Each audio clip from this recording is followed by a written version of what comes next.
Okay, guys, these are some Japanese sweet potato slips that we had ordered, and they're doing not very well, but I'm still gonna let them go and see what happens. These were two that I grew myself and just popped them in there when they were young. They seem to be doing great. This Japanese one doing okay, better than the other ones.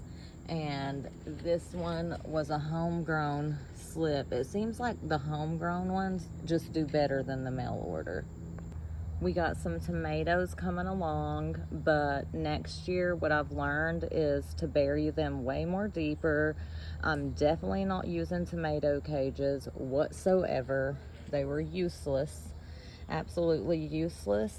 And had I buried them deeper, because their roots go all the way up, it's crazy. I'm propagating a tomato right now, a new tomato plant from this one. But next year, what I've learned is that I am not putting them in the ground. I'm gonna use big buckets and fertilize them as needed. And I'm gonna use bamboo sticks, and they're definitely not gonna be on the fence. You live and you learn, you grow and you learn, and that's just what it is.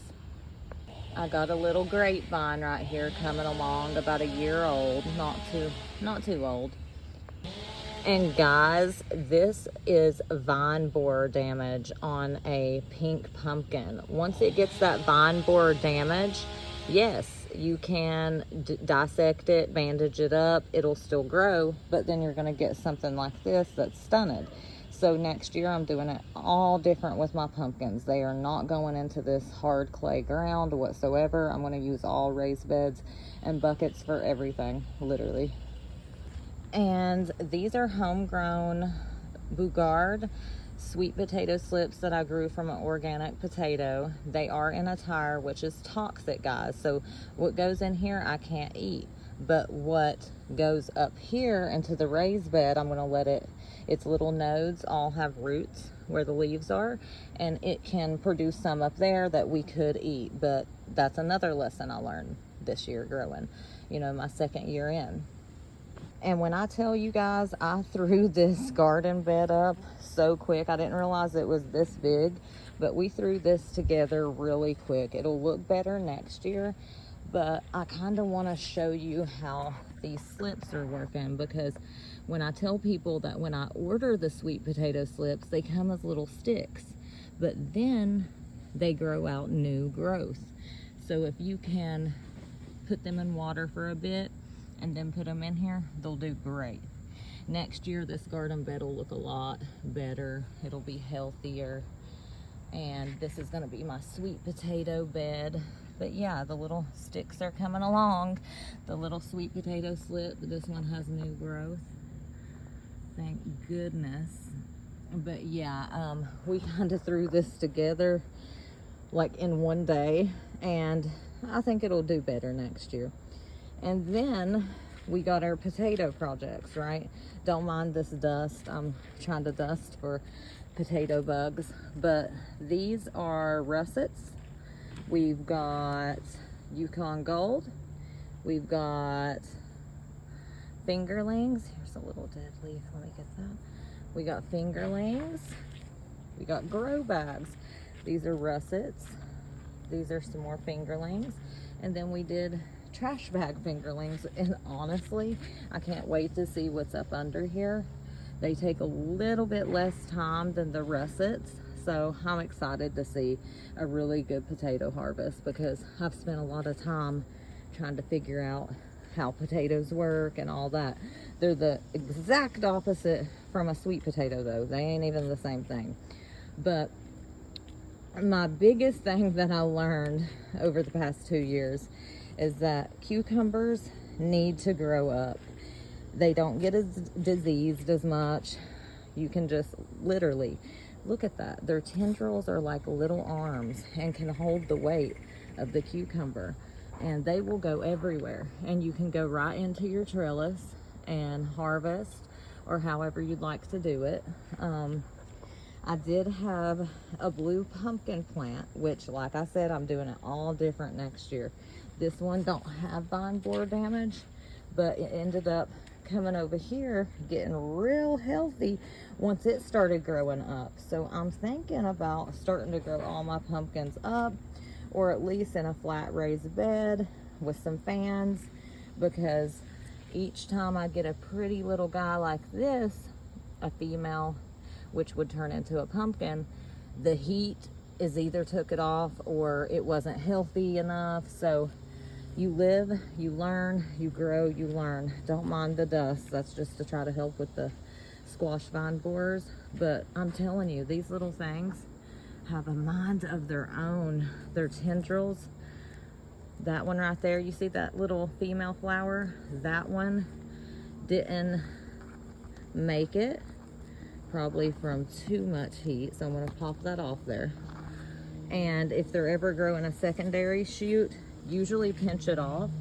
I only let one secondary shoot grow over here, and I think I let one grow over here, but this one right here did produce me a cucumber, so I'm not mad at it. But yeah, they love to grow up. So next year the raised bed will be looking good and everything's gonna be different. I have the worst soil down here, so I have to make everything myself, whether I use a cheap soil and amend it myself with the things I need and I know that need to go in there. But yeah, I can't wait to see my raised bed healthy next year. That's a better view of some new life shooting from the sweet potato slip. But over here, I wasn't gonna do much with this side until next year, but I threw a russet potato in here, and I just blocked it off because I'm gonna heal it with this, because whether or not your potato is determinate or indeterminate, you still need to heal it. You really do. It protects it from the greenness, the getting toxic, all that. So I threw one in here just to see what would happen because I had one left over. So we'll see what happens. It should do fine though. But yeah, the raised bed will be fixed and be really healthy by next year. And I'm hoping to buy more so that I can put everything in raised beds. Guys, this was my first time growing squash, but I do have 2 females and I'm really excited. I have a chair covering them though because we're supposed to get a huge storm, and sorry for the weed eater in the back. We're in the suburbs trying to do backyard suburban gardening, baby. But I got females, yay!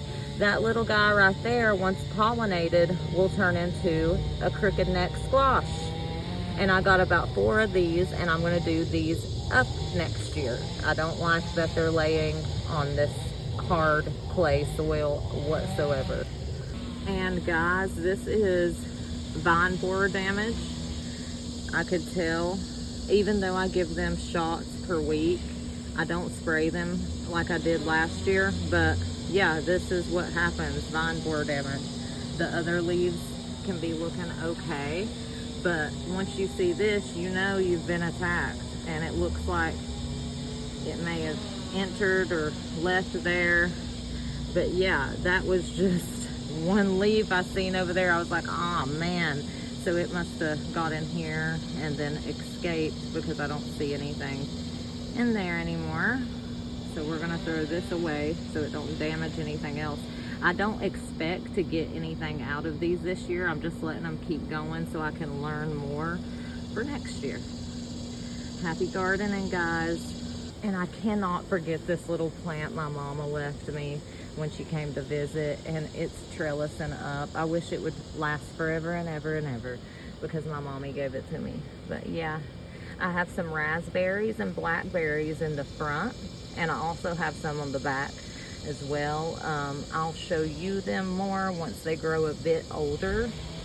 And this was what started it all, my mini greenhouse that isn't used as a greenhouse anymore. It's just used as storage because I start all my seeds indoors now. Sow them, I guess is the correct word. And then I just use this to throw my gear in, my insect control over there. But I have like my BT and everything like that in my little shed. But yeah, there's some garden wire, a few little things in here if I needed to. But Listen guys, this is what started it all. My husband brought this to me and I started a bunch of seeds and tomatoes in here. I had no clue what I was doing. I still barely do. But this is what started it all. This is what started it all. And one more thing, sorry about my dirty hands. It's gardening season, but I don't know if you can see, yeah, the little hairs. These are kind of like sweet potatoes in a sense. I don't know if it's the same family or not, but they will grow roots, just like when you put a sweet potato slip in, but this will be a whole new tomato plant. But anyways, guys, if I can do a little bit of this and learn and grow, I know anybody can. If I can do it, anybody can. And I don't know if you know my story or not, but I started all of this because my friend passed away. I ended all of my social media besides YouTube, and I just started making some videos on there, and gardening and grief are what has helped me to grieve my loss of my best friend, Castle. And one day when I have a big farm and a big garden, I want to, you know, name it after him, because it's what started it all. It helped me grieve. It made me happy.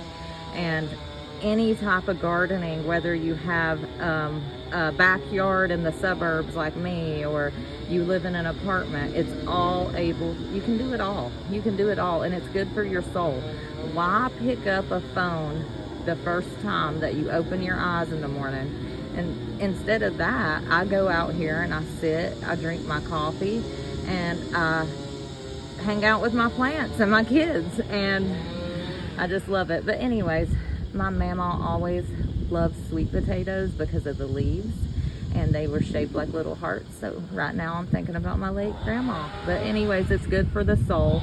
I advise anybody that's on 100 social media apps to try something new, even if it isn't gardening, because social media can be addicting. And I know I'm not one to talk because I have YouTube, but I do feel like there's a difference in YouTube and then going to TikTok, Instagram, or Facebook. Like it's just not necessary.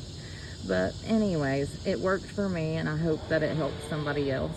You learn something every time you make a mistake or you do something great with gardening. You're always learning, and that's what I love about it. Thanks guys, anybody that's watching me. I think I have like 2,500 subscribers. Whoever you guys are, thank you so much. You've been on this journey with me from when I didn't even know how to start a seed, much less grow things. So, and we eat everything that I grow. I like to grow things that we can eat and that can help my family. And my son is 3.5, and he can tell you a male flower, a female flower. He can tell you the bees are pollinating things. He is so smart. And guess what? He don't have a tablet. He doesn't have a phone.